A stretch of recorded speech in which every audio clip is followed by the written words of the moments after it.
going down, y'all? We just getting things started again. Welcome back to the New Talk Now podcast. What's going down? What's up, Mike J? Yay! What's up? I'm in the house, ready to go. Mike J, for real though. John Bryant in the house. What's going down, John? Players, play on. All right, man. So, how y'all been, man? What's going on, man? What's going on with life? Taking it one day at a time. Like to give homage to a brother named Terrence Mason, who lost his life a couple weeks ago. I was able to do his eulogy. Real good brother. Real good brother. Yeah, man. I heard about that, man. I saw it on Facebook, man. My Bearcat sister, Tawana Meeks, man. Tawana, yes. Yeah, I want to just show her some love. You know, Tawana, hey, we thinking about you, we praying about you, and we hope all is well. So, yeah, man, I'm sorry to hear about that, man. I heard that, he was a good brother. Real good brother. Real good brother. How did the eulogy go, man? I shocked myself, to be honest with you. I didn't know in particular I was going to be doing the eulogy, but I can honestly say I had great response from it. They're trying to say I should be a preacher. I can just back off. You inspired? You got inspired all of a sudden? Yeah, you know. I put together some things mentally and, went at it. Probably your calling is to be a preacher. You should be a preacher, maybe, brother. No, brother, no. It could be a calling. No, brother, not. Let me humbly say this. Not the preaching that they preach in church, brother. Can't do it. You don't got to be that preacher. Be your own preacher. All just reaching souls, all matters. But hey, I just want to say, a couple things here. This is kind of a free for all today. We talked about we had some 8 solutions to fix the Great American Crisis regarding Black Americans. We have a couple of different points we put out. I want to talk about just a couple points. That's all. Nothing big time here. But one thing he said, the things made by pretty much these points made by Byron Allen, the multi-million-dollar media mogul. I got you. And Byron Allen was a huge fan of President Obama when he first got to the office. What about when he ended at the office? I got to hear this. He was not a huge fan. He was mad at President Obama. He was not happy because he felt Obama could have did a lot more for Black Americans. Okay, yes. And he outlined an 8-point plan that he wanted Obama to try to tackle, or at least tackle a few of these points. So when you see these 8 solutions to help the Great Crisis, this is presented during the Obama era as president. Now, did Mr. Allen present it prior to? While he was in office, first term or second term, brother? I believe he presented to him the first term. I believe he actually presented to him even on the campaign trail before he became president. He was trying to give him some, not necessarily these 8 points, but he wanted to kind of give him some advice, be an advisor, you know what I mean, economic advisor. But I think he might have came on a little too strong, which may have made Obama maybe not want to bring him aboard right away. But he was definitely, again, a big fan. But at the end of his presidency, he was not a big fan. But let's go into some of the reasons, though. Some of the reasons that he had that was going to pretty much help. I found them very intriguing. And again, we talked about this before. Donald Trump, he wants to be liked by the Black community. He wants to be liked, but I think there's an opportunity still for someone to maybe give a few of these points and say, hey, look, Donald, you want to be liked by the black people? Why don't you try a few of these points and see what happens? You know what I mean? Maybe it could be something you can, entertain, you know what I mean? By saying how bad you really want to be liked by black people. And maybe it's something you can be able to look at, you know what I mean? So there's an opportunity could be there at least to try a few of these things out here. Who knows? Not saying it's going to happen, but who knows? Hold on, man. Yeah. John, I see you stepping up to the mic. Go ahead. What would you get ready to say, man? Brother, I was just going to ask, since Donald Trump didn't run on a quote black platform, He sure did. What does he has to gain? Well, he kept saying running. He kept saying the African American. Trying to say he's going to help us. That's what he said. The African American. I will help you get higher wages.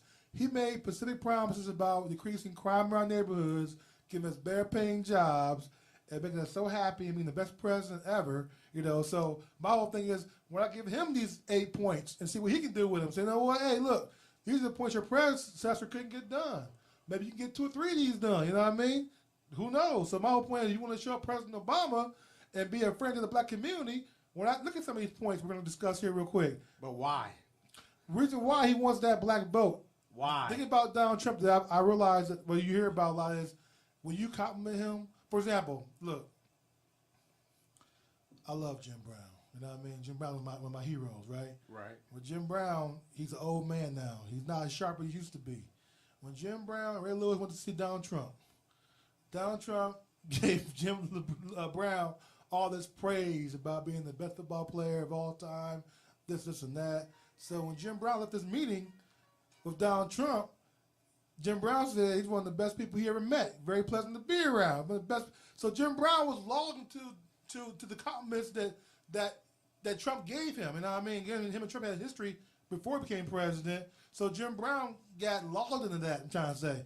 And Trump likes compliments too. So it's a kind of one of those weird things that if you say something bad about him, you know what I mean, he wants to fight you back. If you say something nice about him, he wants to compliment you and help you. And Jim Brown made a poor mistake of falling into that category of saying, you know what, nice things about Trump actually delivering any kind of promises whatsoever. He gave Jim Brown and Ray Lewis a lot of great promises about they're going to help these organizations, but they haven't quite happened yet, though. Jim should say that we'll wait to see what happens in the future if these promises become reality.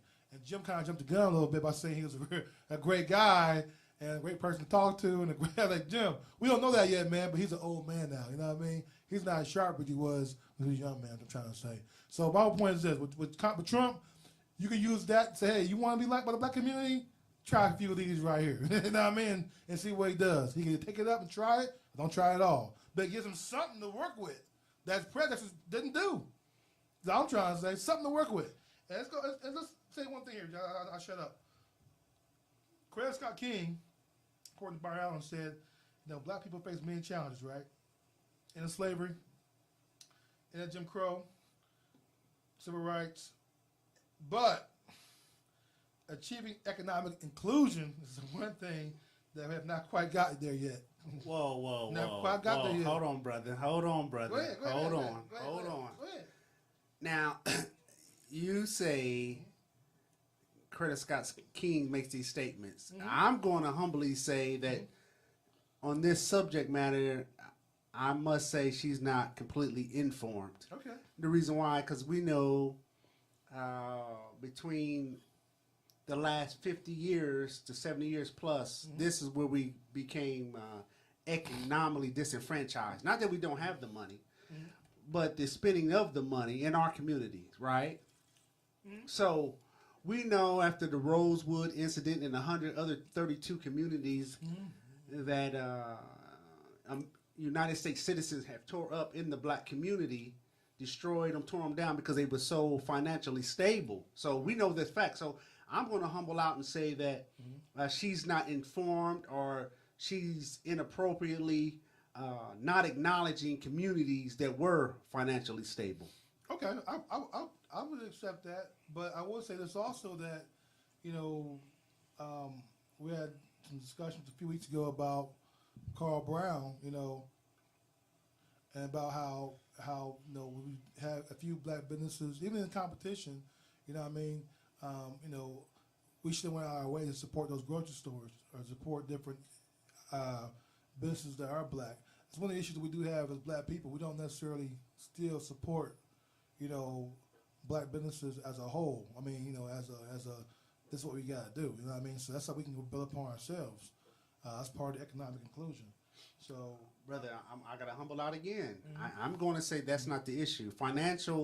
The financing is not the issue. It's how we allocate our money amongst each other is the issue. Money is not the issue. Well, that's the same thing. No. The dollars are being spent in the black community over and over again. I'm trying to say that's what I'm trying to say. You're not using a black plumber or a black landscaper or a black this or black that or a black automobile mechanic or a diesel mechanic or whatever. It's not being done. You're just going to do the best person or a person you know can do the job right, and that's it. We're not focusing on trying to spend money with other people that look like us. I'm trying to say. I'm going to say that's right to only a small degree, because we know that Our communities, we really don't have communities. We don't have communities because we don't have culture. We don't have culture because of the destruction that has occurred since the 1940s. Yeah, but we got a brain. You know what I mean? And brain can tell you, hey, man, I'm going to spend my money with that black man over there and go to his restaurant, go to his convenience store, go to his drive-through. I mean, you can make conscious decisions, even though you don't have all the pieces in place.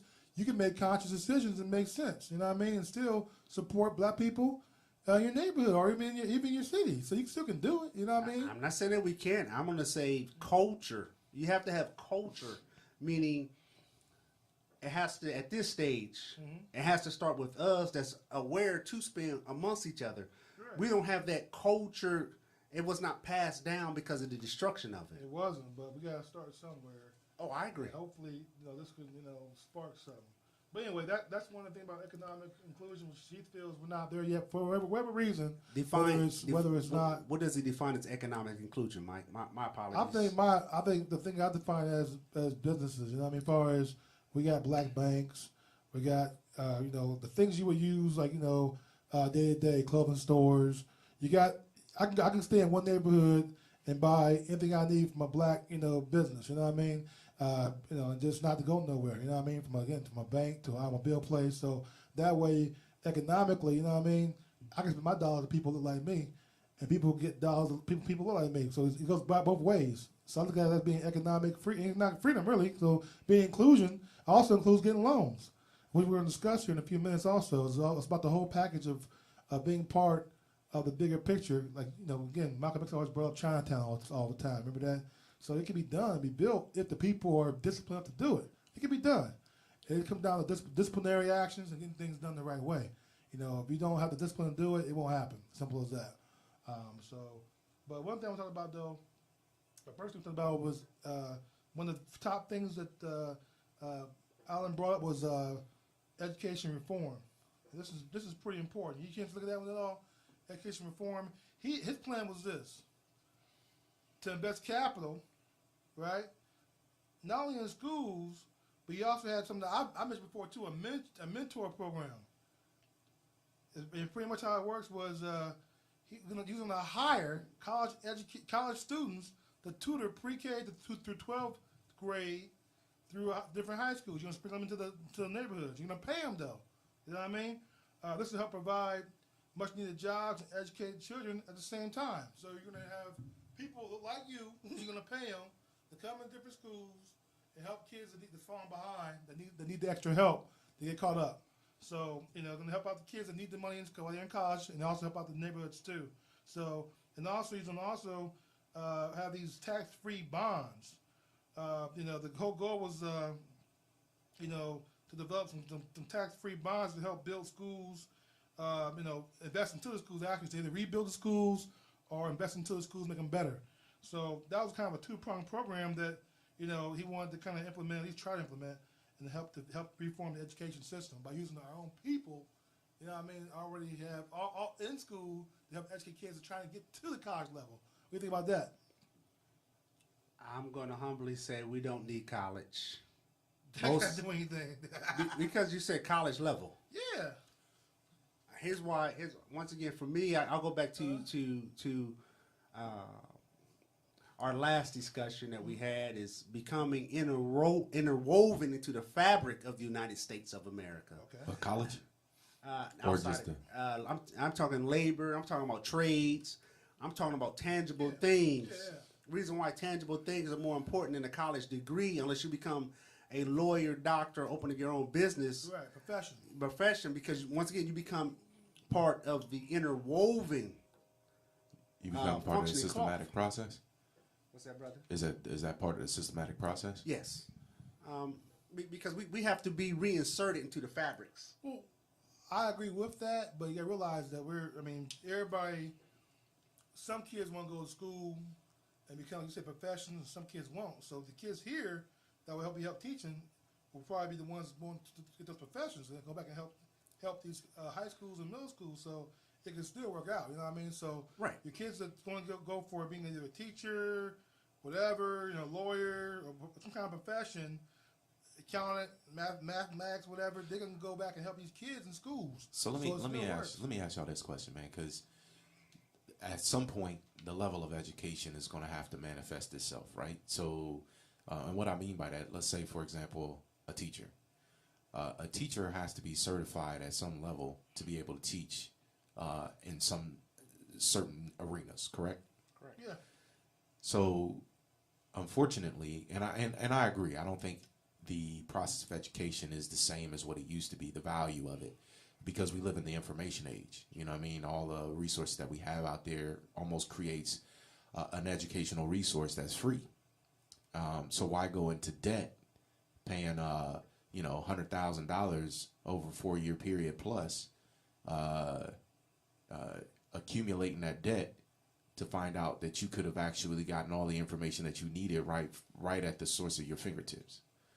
So if it doesn't require certification, which, there may be some that, you can't learn to be a doctor and do surgeries without necessarily having the instruments and the things that practice the surgery to do it in the right environment, right?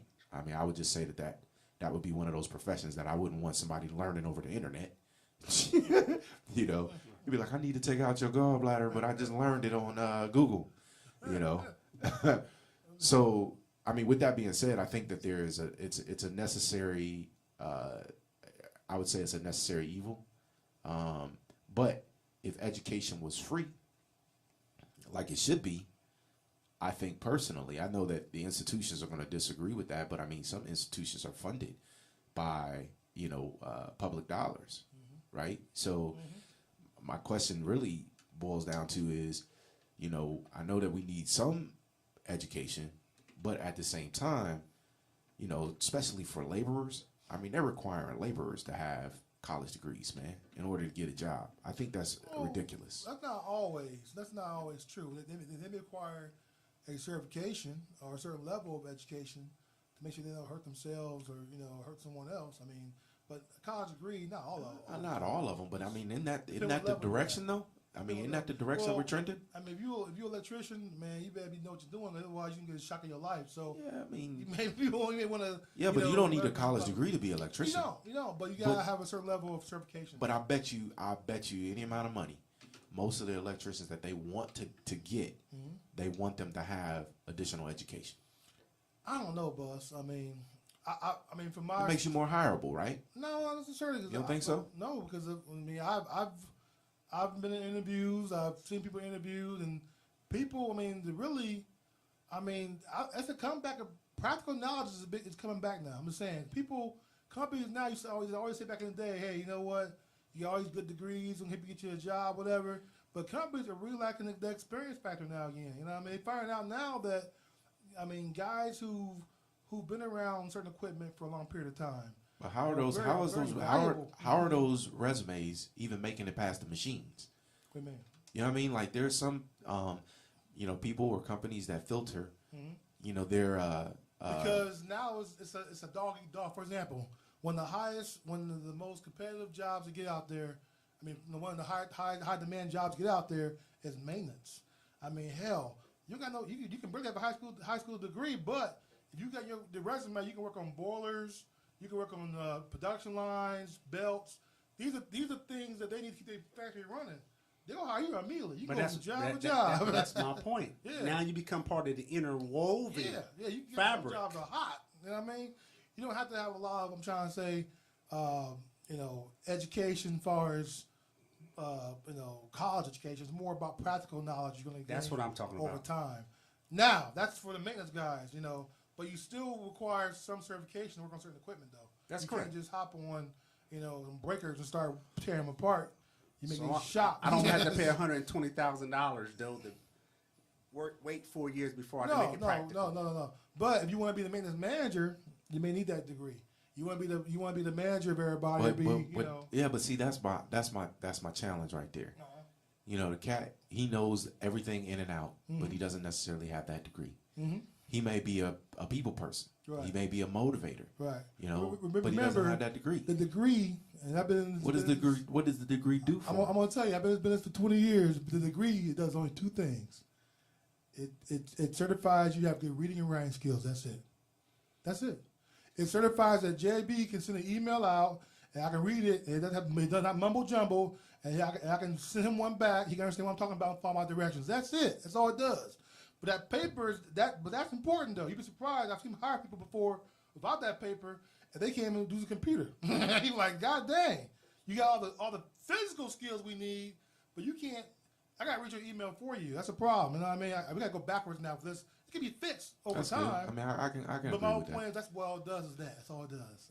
I heard before, and two things I heard in my career. I heard that they say, well, it shows you can read and write, and then use the other one. It shows you can complete something. I heard that before too. That's it. That's it. That's all it does, man. Now, from a general point of view, so my whole point is, yes, it's not necessarily important, but to the person who's hiring you, they may want that. You know what I mean? You know, as all my managers got college degrees. Some of them are that way. All my supervisors got college degrees in this department or whatever. Okay, you know? brother, let me ask you this question. Let me ask you this question. And that is this. How come it is that your college degree of 4 years is only equivalent to a Caucasian man's high school degree? No, that's not necessarily true. I'll tell you what burns me up. That's not true at all, JB. I got it. Yep. That's not true at all. I'll tell you what burns. I'll tell you what should burn you up is this. We was naive, meaning that your Wittenberg degree is really the same as some community college degree almost, as a bachelor's degree. So I'm trying to say that's where the shocker becomes in place. Your liberal arts degree, you worked hard on all them papers and stuff, all that work you put in, is the same as some community college degree. A 4-year degree, it might be a bachelor's also. It's a bachelor's, same bachelor's. All they see is bachelors and bachelors. Unless you went to Harvard or Yale, it's the same thing to them. That's where the ripoff becomes in. How much they pay, how much you pay. How hard they work, how hard you work. That's where hold on though, man. I would like to hear John expand on this a little bit and where his thought process comes from, because I'm going to agree with you to a certain extent, Mike, because I do agree with that. I think that a degree is a degree. But at the same time, I don't think the degree carries the same equivalent weight when it comes to different skin tones and different, races of people. I don't think it does. I would say from my experience, I've only seen I've seen a few guys get to the higher level of our degree. But those are through, those are the exceptions, though, the rule. Most of the guys I work with, not only they got a degree, they had to have a master's degree, too, on top of it, you know what I mean? Which I thought was insane. To become a production manager, you mean tell me, from a supervisor to a manager, you got to have an MA now, because now it's like a competition, who get the most degrees now? You ain't really, there's not that big of a jump. So I would say, for the most part, companies want more, you know what I mean? Because they want more out of you. So the degree from high school to college is a big jump, and it is noticeable. Remember that whole reading and writing thing confirms that. They want that. They don't want to worry about, can you do Excel? Can you do some of the programs you should be able to do? You know what I mean? We can teach you how to do that stuff, but nice to come to the door with those skills already, is what I'm trying to say. So that's where that comes into play at, where companies don't want to even, for Caucasians, they get the jump on the networking jump. I think as far as knowing somebody who knows somebody to get you in the door. You know what I mean? As far as I know, what John knows my dad or whatever, I get a shot to get into this door a lot faster than what John will, because John doesn't know nobody. You know what I mean? I know people. You know what I mean? Or he goes to my church, or he my next door neighbor or whatever. So they know how to network better to get into this door in these companies where we don't have many people in the company to begin with, and then you do know somebody. You hope they can convince their boss to hire you, hopefully. You know what I mean? So it's a different type of animal altogether. You know what I mean? So it's not that easy, to get in different companies. Very few companies can just bring you in like that unless they know you. You know what I mean? Know you from John worked with me at another company. He's a good worker. Come on in, John. You know what I mean? That's how Samayans do it. Samayans get in there, do a hell of a job. Man, we can't count Samayans, man. I'm just saying, that's how them do it. Do it time to time. They come in, do a hell of a job, any company, then they bring 2-3 more in. The 2-3, next thing you know, you got your whole crew of Samayans, and they do a good job. You know what I'm saying? But then they become not as good as they was before, because now they're getting more lax now. You know what I mean? You have a quarter crew, they competing, they working hard. But when the whole crew becomes that, then they want demands. They want, hey, no, we're gonna go pray now. It's starting to change a little bit now. They know they got you. So they form a union basically. They form a union without forming a union. Yeah, Exactly. So they smart about that. But that's what I gotta say about that. But a college degree is still important. Just what I'm trying to say is where you get it from is not. That's what I'm trying to say. Well, I think that depends. Only on. Well, it does, man, because networking is part of it.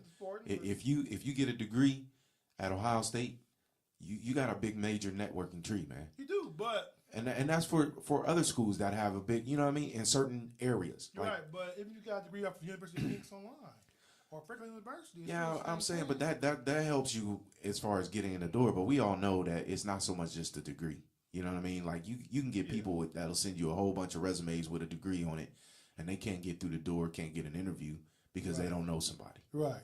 But what happens is that networking is so important. Like, I mean, I agree with that.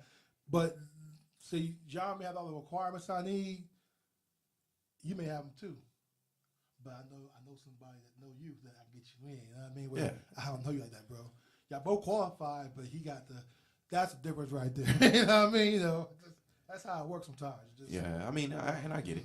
or I'm gonna say once again, to have a specific trade skill, which is for me, knowing what I know now. Yeah.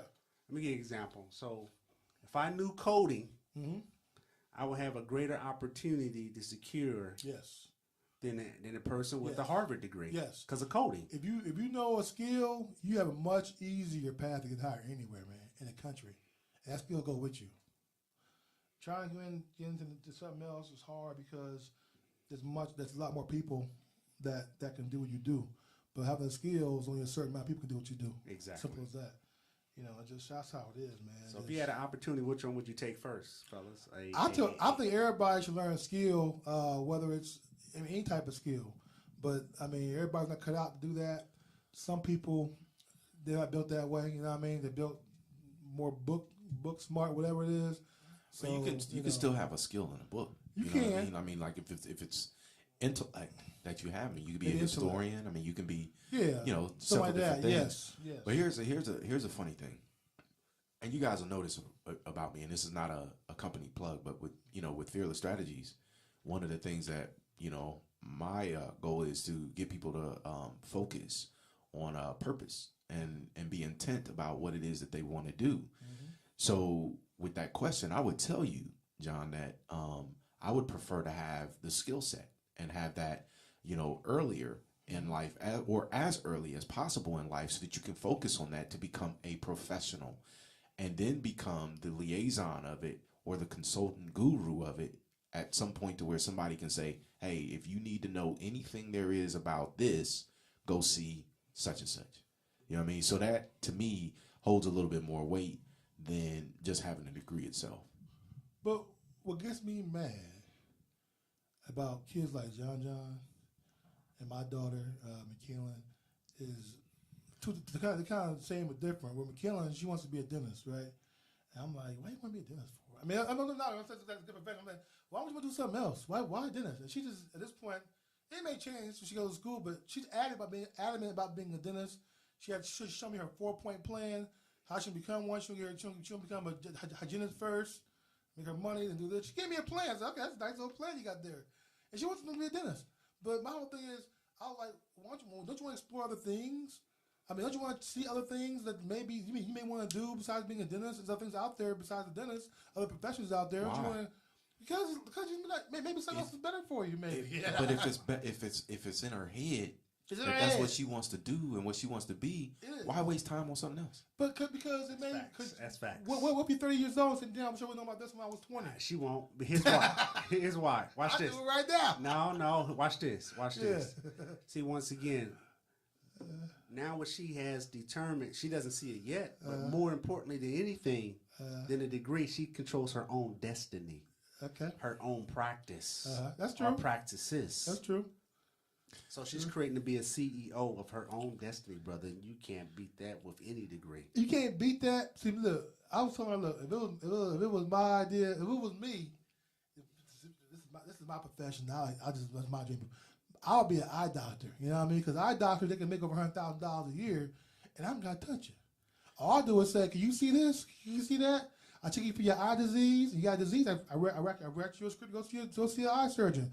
That's it. To me, I don't got to touch your mouth. I don't got to touch none other part of your body.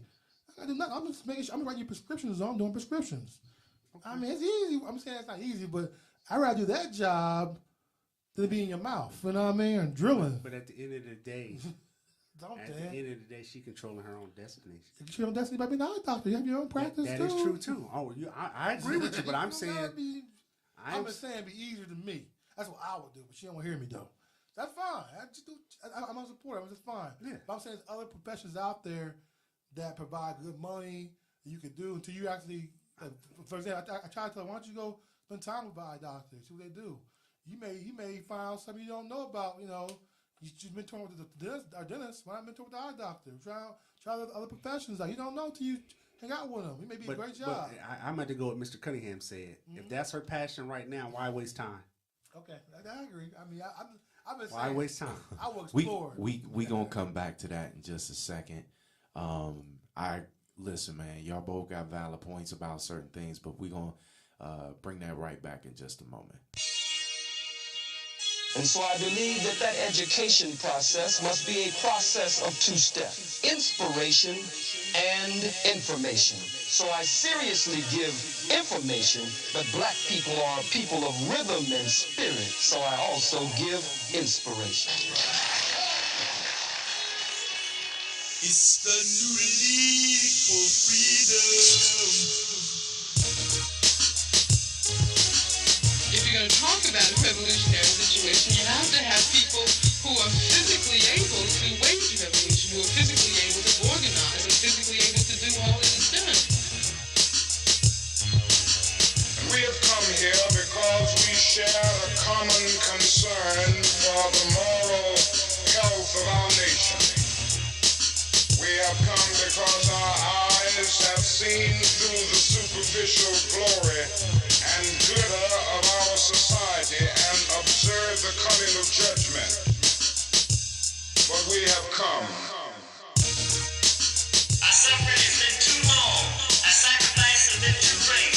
And our human dignity is too strong for us to be proven any longer. It is a fact that we will get change. We will transform society. Anytime you beg another man to set you free, you will never be free. Freedom is something that you have to do for yourself.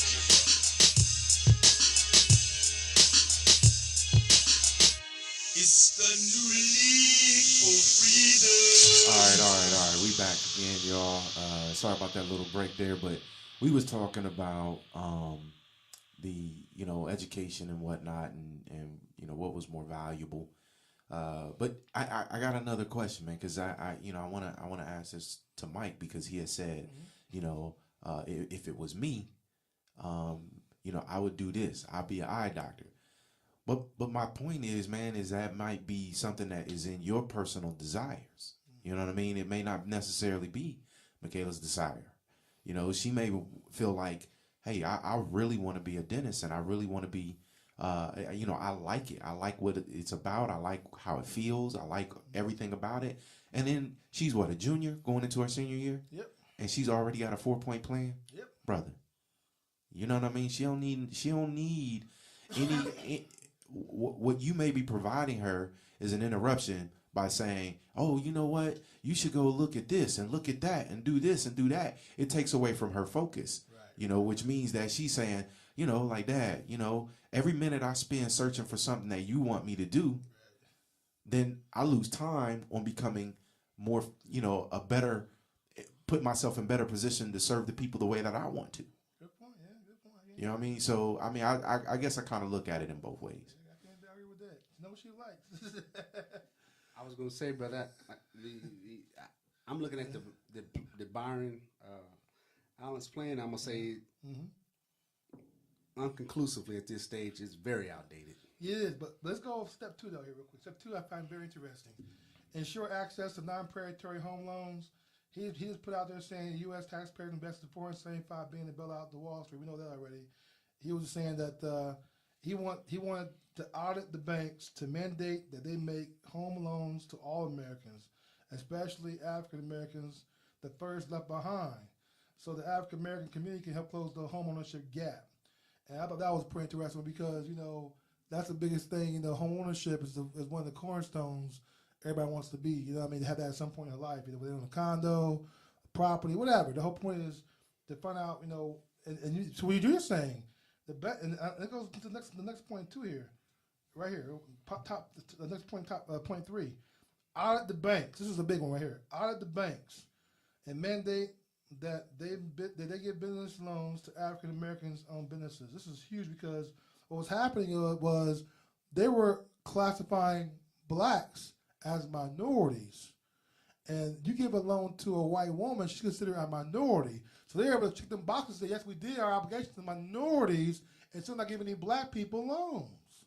That was huge. That's huge because then black people still missing out. I agree. It was done on purpose. So we know the historical reason why, but it comes back to... That's why he was saying either out of them. Well, I'm going to take it a step further where, once again, like I said, I'll update it, meaning it has to be put in law. You just can't audit and say X, Y, Z. It has to be put in law. Remember, Byron Allen's law was that, look this up, please, somebody.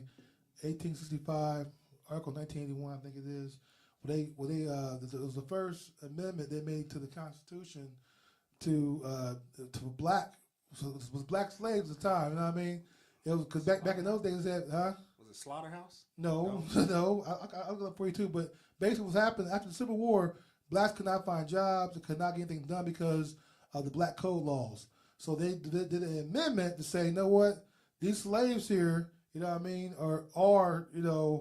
are same as any other American. So he uses that law when he uses his last lawsuit. You can look that up too, to where he says, no, this is for black people. You know what I mean? This is not minority people, but black people. You know what I mean? Should be afforded these loans based upon that Civil Rights Act. I believe it was 1865. I believe 1861, something like that. Article 1981 or 1865.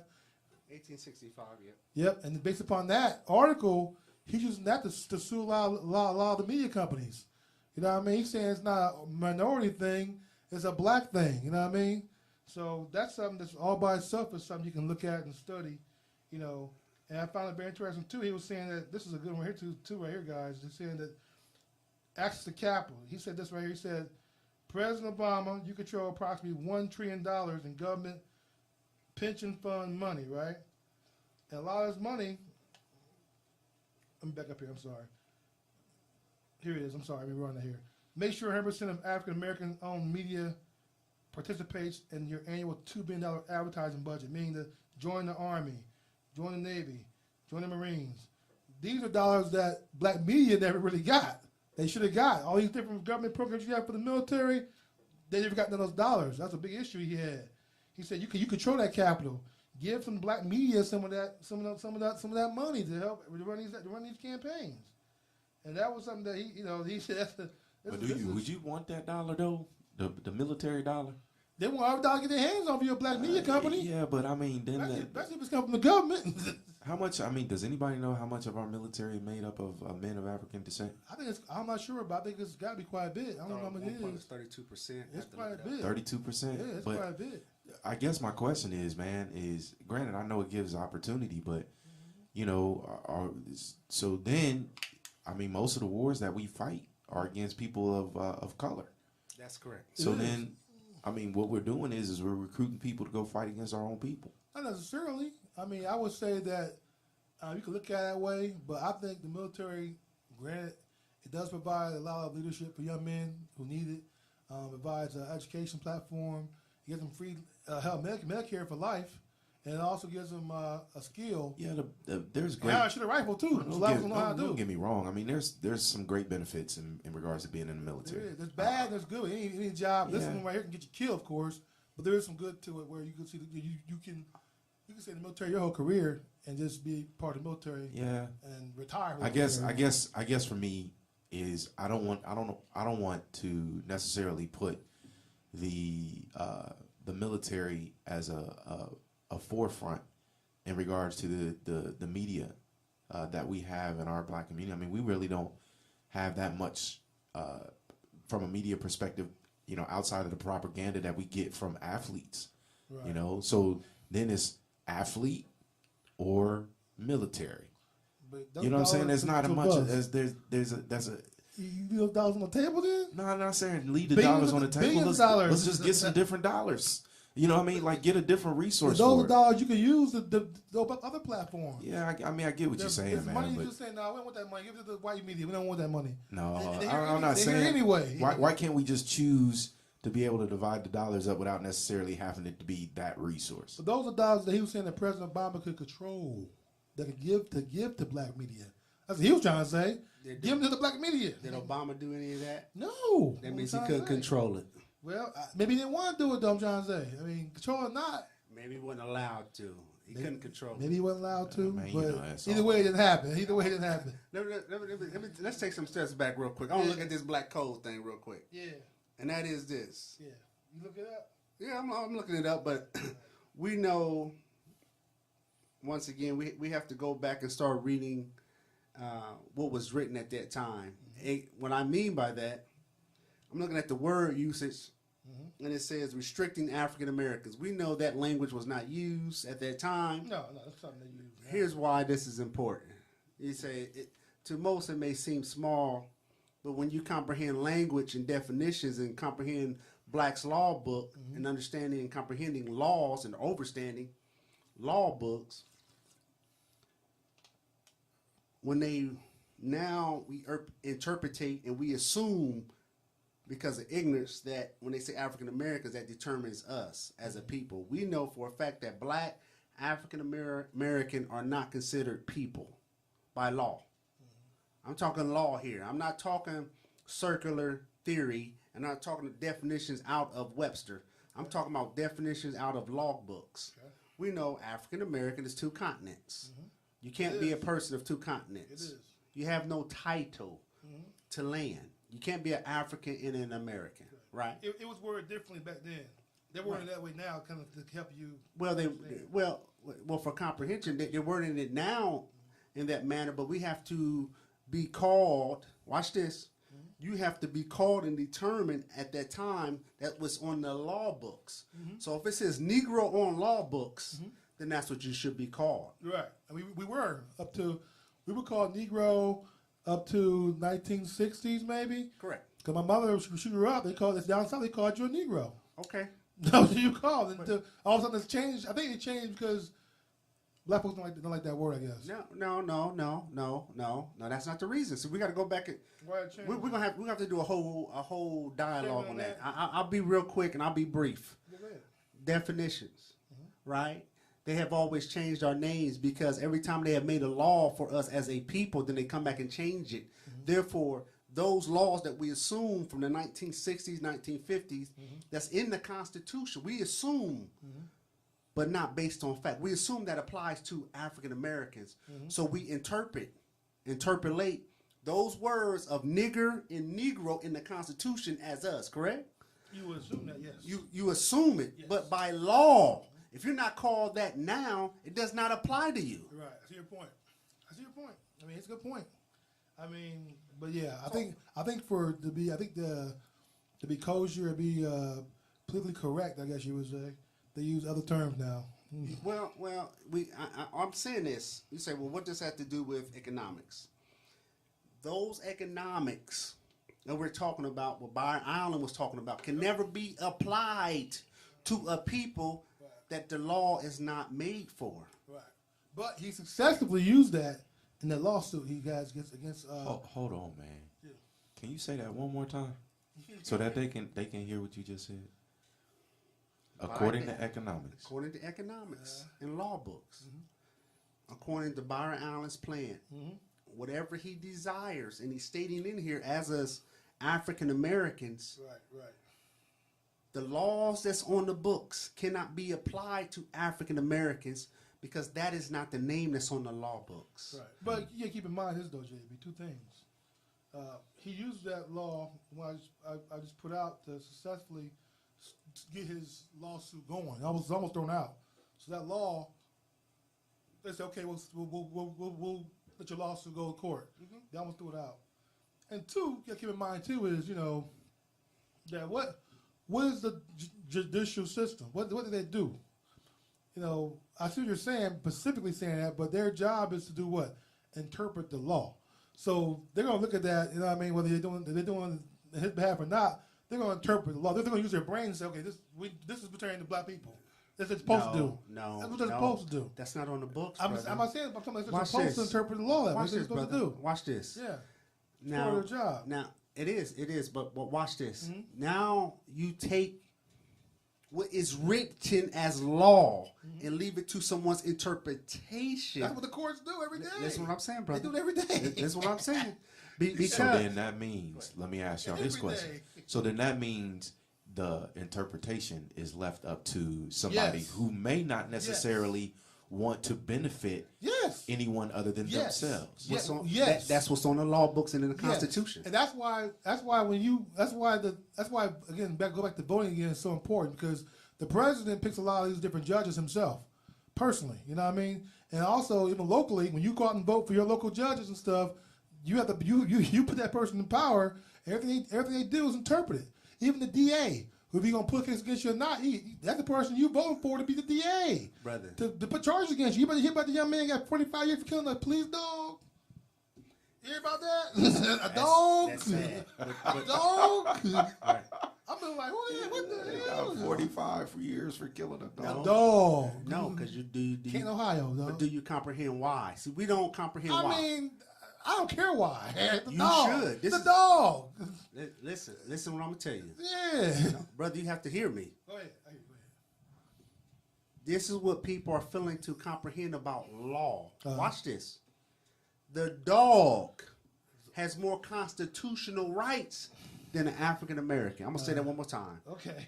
Because the dog is considered property of the state. Right. And if it's left up to interpretation by law, the dog has more rights than what is called an African American. Now, if a person called themselves a Negro or a Ghanaian, now I have human rights. Right. You don't have human rights as an African American. We're going to do a whole segment on law. I feel what you're saying, but that's pretty deep. JB, hold on, JB. That's not necessarily true. Because the African American's not on. That's not true. That's not true. It's an interpretation of the judge. It's a white guy at the same amount of time, 45 years. But what you keep saying though, Mike, is interpretation. I'm stuck on the dog part. I'm sorry, y'all. I get that. I get Don't it. hear me. I'm stuck on the interpretation. I got to hear what he's saying. But they showed us a white guy. I was in Willie D's like Willie D. Got the same sentence the black guy got. We're sitting there talking about it's a dog. It's a police dog. No, okay. They get police dogs some type of special hear me. thing. Now let's go back to the Constitution. Ridiculous. Yeah. You got to go back to the Constitution at this point. 13th and 14th Amendment. If you go into the Constitution, you got to go back into the body of the Constitution at this point. Okay. In the Constitution, brother, you are a subject citizen. JB, I get what you're saying. But I'm saying you being the judge, you're John Bright, you're the judge. You're the judge. You got your history, you're the judge. What would you give a young man for killing a police dog? Seriously, come on, man. You the judge. Mike, what's realistic? I'm saying for you. Just saying that out the hill. Listen. Yeah. As a human being, if you consider yourself a human being, it would be minimum time. What? How much time? What's enough time? How much time you talking about? 30 days community service. I don't know. Mike, what you listen. Okay, you missing a point, brother. I see your point. My whole point is this. I see your point by what you say, but my whole point, I'm saying that we're saying things the same way but differently. I get you saying about saying definitions and how words have meanings to them. All I'm trying to say is the judge's job is to interpret those meanings. And I'm trying to say at another level is it's ridiculous for any type of human, whatever who you are, to get time for killing a dog. You're not listen to my words. Yeah. I'm gonna be done at this point. Go ahead. If you do not have nationality, listen, you're not a human. Okay. But what the hell a dog got? The hell a dog not a human? Dog, a police dog specifically. Oh See, my God. Police dog, man. I got it. I don't make the law. I don't make the law. Let me this question. We're talking about law right now. You the judge now. You the judge. John Bryant is the judge. He basically asking you for your opinion. For kill your opinion. So you kill somebody. If I murder Buster, how much time should I get? Maximum. You murder me, you getting death. No, I'm just saying. Bro, I got family. But- You don't even have to give me no I'm time. saying, You catching some. If you don't give me the Pop, pop. death penalty, in 10 years the most a person gets death in the death. Listen. What's your opinion on that one? I'm not gonna keep going back and forth because you're missing the point. I see your point. No, I'm back you to your don't. question though. If you're the judge, He see your point, but he wants your opinion. yeah, I want your opinion. If you're the Listen, judge, how much time the person listen. get for killing somebody? How much time the person get? Hold on, listen. Is Mr. Cunningham registered as a? You have to have. This All is right, the go point you missing, Go ahead, Mike. go ahead. I don't make the. I don't make He's this. not from Ghana. He's a regular old black dude. He's just from Columbus. he's just an African American / Yes, black guy. he's a regular dude. Then it's left to the judge's interpretation. What's your interpretation? Listen, Go ahead. listen. Yeah. If it's left to the judge's interpretation, right?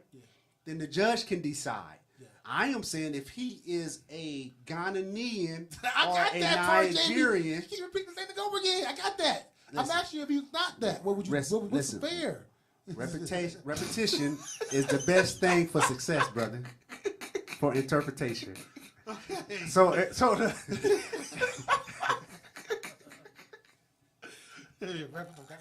Hey, listen, man, we gonna take a pause, man, for a quick second, and we'll come right back, man.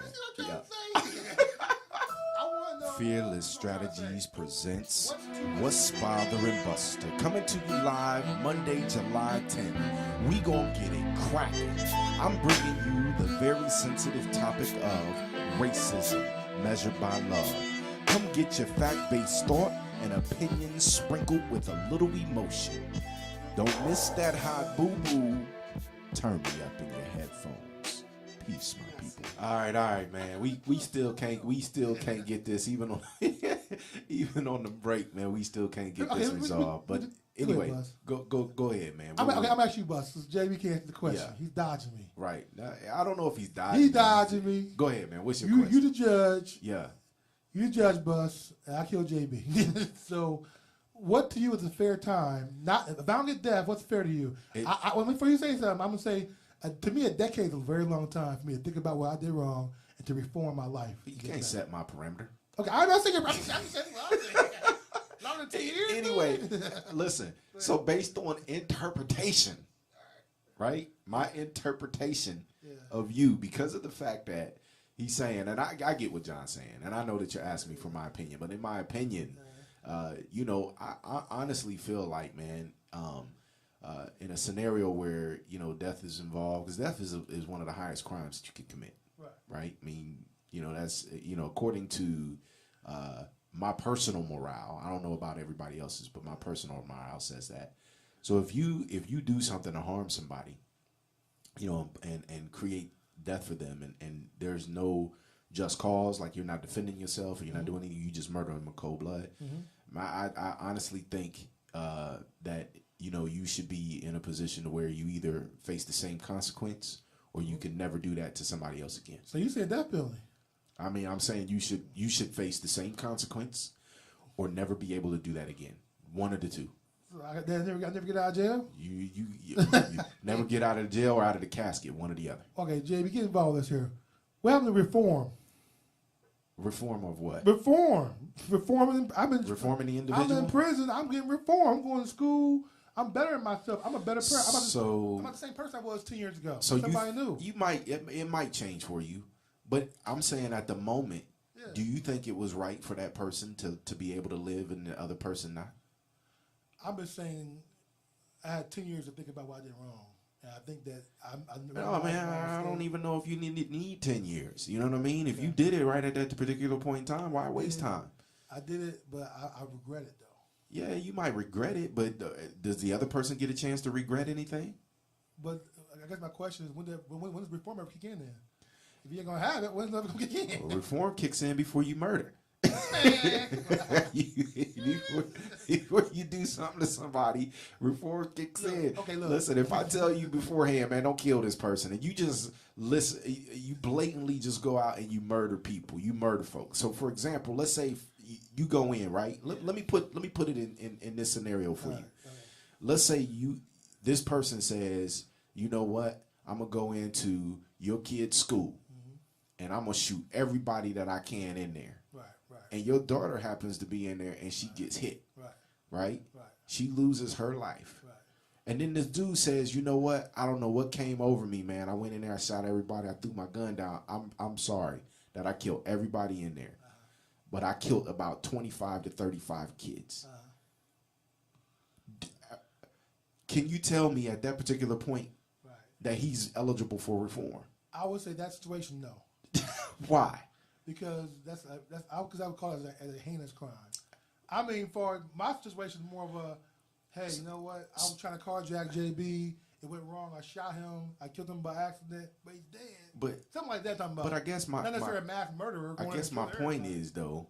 That's more of a. Is that when you start to put a value, you know what I'm saying? You start to place a value on life, the number of lives, all of those types of things. Right. It then becomes a muddy water. So for me, my thought process is if you have the propensity to be able to do that at some particular point in time, then you'll have that propensity to be able to do it again. What about this scenario? What if I drink and drive, and I kill somebody, and they put me in jail for 15 years for doing that? Now reform for that is a little bit different for me. You know what I'm saying? Because you're not in your clear conscious state of mind. I'm not saying that everybody who commits a crime of that nature is at that particular point, but at the same time, man, you know that when you're in that situation or you're in that scenario, you know that you're placing yourself at risk. You've made a choice. You've decided on what it is that you want to do, and if something ends up happening because of that choice, then that's the consequence of it. Would you be more? Will it be more? What if instead of me going to jail, I'm able to be not go to jail, but pay the family? What do you call it? Pay the family. What do you call? What's the one I'm looking for here? Pay the family. Some retribution. Retribution. Yeah, I gotta give them 50% of my check, but I'm working. I'm not. The prison isn't. I'm not in prison. Calling taxpayers' money. I'm out working. I'm paying the family back for what I did wrong. Something like that. Would that be a better solution than trying to have him locked up in jail for 15 years for killing somebody? I mean, by your texting and driving or drunk driving, I can work it off and still be give to the community and stuff like that. Would that be better?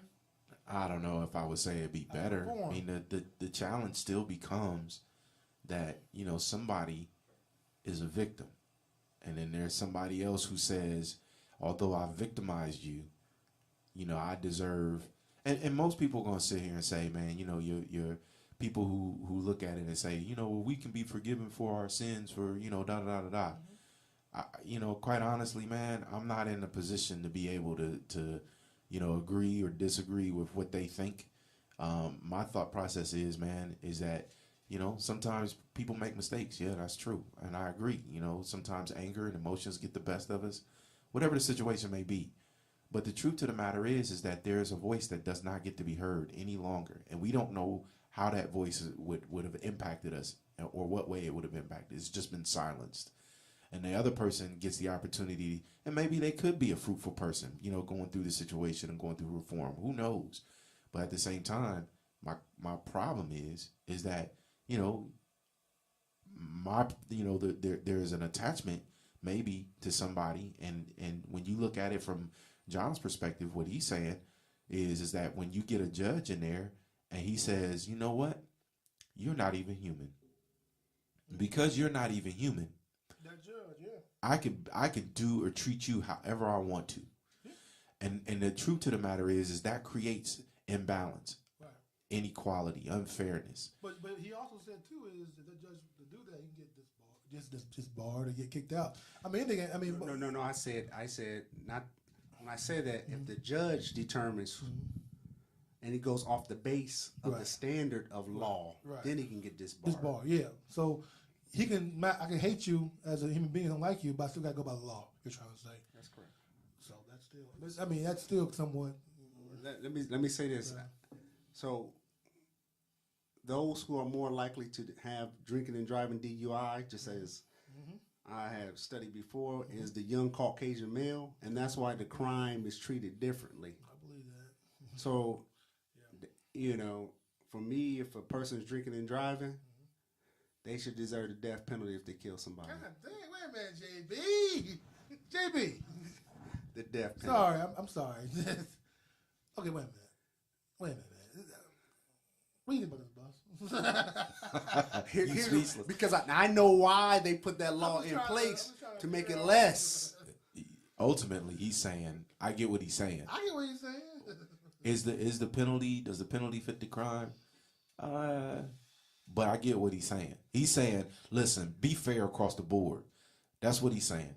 He's saying, listen, if you're going to just start saying, hey, we know that, we get these situations and this may be a little bit more favorable for us, because think about it, man. Young white males, and I'm not, young males of Caucasian descent, they go to school, they act wild, they get in their parties, they may drink, they may drive, they may even, listen, man, I've seen it where, you can go to Stanford, rape somebody, that's practically knocked out, man, don't get no jail time. That's not a lot of colleges, though, Buzz. Yeah, man, I'm just saying. Stanford, there's a lot of them. I'm just giving you one example that's been publicized. But I mean, granted, I understand where he's coming from. I mean, I understand. Again, that's come down back to the interpretation, I guess, and also the history. That's prioritizing. I mean, whose lives is more valuable. Yeah, I'm about to say, if you've been warned several times, man, and you've been caught for the ninth time you killed somebody, I get it. You know what I mean? You should get chopped up. But if you're 16 years old, you caught drinking and driving, you know what I mean? And you didn't hurt nobody, that's totally different. Oh, right? that's different. Yeah, yeah. I mean, my apologies. I mean, they cause death to another person. That's what I mean. I got you. Yeah, so yeah, I can understand that. Let me give you an example. We're in your life though. where I'm getting this from. We know we grew up in the crack era, right? Mm-hmm. And we know when crack hit the street, they was locking up every person that was on drugs or selling drugs and giving our people the maximum because it affected us directly, right? We know that's facts. So we can go back and look at the data. Now we got an epidemic occurring right now with the heroin. Yeah, this is true. And they call it a disease. Oh yeah, it's definitely a double standard, man, all day long. Now, Okay. That's just Should they not face the same crimes as people did? They still look like us during the crack era? Two things that haven't happened yet. I'm still waiting for. We're waiting for a lot of even some of the white guys on YouTube, gun right advocates, are still. The NRA hasn't said anything about Fidel Castro being killed. That's We're still waiting. Now, we're still waiting. White guys waiting. Everybody waiting. They ain't saying nothing about him at all. Really? No, nothing. I mean, so even the Caucasians. Oh heck, shit! They got man. Because a lot of my members, they say this is the rights that we talk about. They don't like about the NRA. The double standard right there. Even they call it out. They call it out. And we're still waiting for I guess the biggest one is what's going on with the whole Bill Cosby case. We discussed that a long time ago. Me and you. I support Bill. You say Cosby. you support Bill. What you bust? Man, listen, I don't know every truth. I'll just keep it real, man. I don't know every truth, but I do know that once Bill Cosby tried to, make an acquisition for the benefit of people of color, all of a sudden this all came to these situations came to a head. And for me, I see that's a trend.